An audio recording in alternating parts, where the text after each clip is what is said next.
મિત્રો શાસ્ત્રો અનુસાર સનાતન ધર્મમાં તુલસીના છોડમાં માતા લક્ષ્મીનો વાસ હોય છે અને તુલસીના છોડની પૂજા અર્ચના કરવામાં આવે છે તો દરેક હિન્દુ જાણે છે। પણ મિત્રો શું તમે જાણો છો તુલસીની માળા પહેરવાથી કેટલા ફાયદા થાય છે? તો ચાલો મિત્રો જાણીએ તુલસીની માળાનો મહિમા।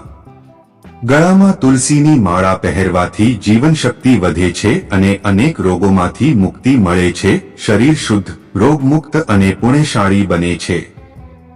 તુલસીની માળા સાથે વિષ્ણુ ભગવાનના નામનો જાપ કરવો અને તમાળાને ગળામાં પહેરવાથી આવશ્યક એક્યુપ્રેશર પોઈન્ટ્સ પર દબાણ આવે છે, જે માનસિક તાણથી રાહત આપે છે, ચેપી રોગોથી રક્ષણ આપે છે અને શરીરના સ્વાસ્થ્યને સુધારીને આયુષ્ય વધારવામાં મદદ કરે છે।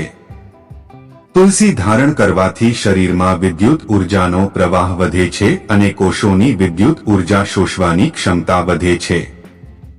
ગળામાં તુલસીની માળા પહેરવાથી વિદ્યુત તરંગો ઉત્પન્ન થાય છે જે રક્ત પરિભ્રમણને અવરોધતા નથી। મજબૂત વિદ્યુત શક્તિને લીધે ધારકની આસપાસ એક આભા અસ્તિત્વમાં છે। ગળામાં તુલસીની માળા પહેરવાથી અવાજ મધુર બને છે। હૃદય પર લટકાવેલી તુલસીની માળા હૃદય અને ફેફસાને રોગોથી બચાવે છે। તેને ધારણ કરનાર વ્યક્તિના સ્વભાવમાં સાત્વિકતા હોય છે। તુલસીની માળા પહેરનારના વ્યક્તિત્વને આકર્ષક બનાવે છે। કાંડા પર તુલસી ગજરા પહેરવાથી જ્ઞાનતંતુ સંબંધિત સમસ્યાઓથી રક્ષણ મળે છે, હાથ શૂન્ય થતા નથી અને હાથની શક્તિ વધે છે। તુલસીના મૂળ અથવા મૂળની માળા કમરની આસપાસ બાંધવાથી મહિલાઓ, ખાસ કરીને સગર્ભા સ્ત્રીઓ માટે ફાયદાકારક છે।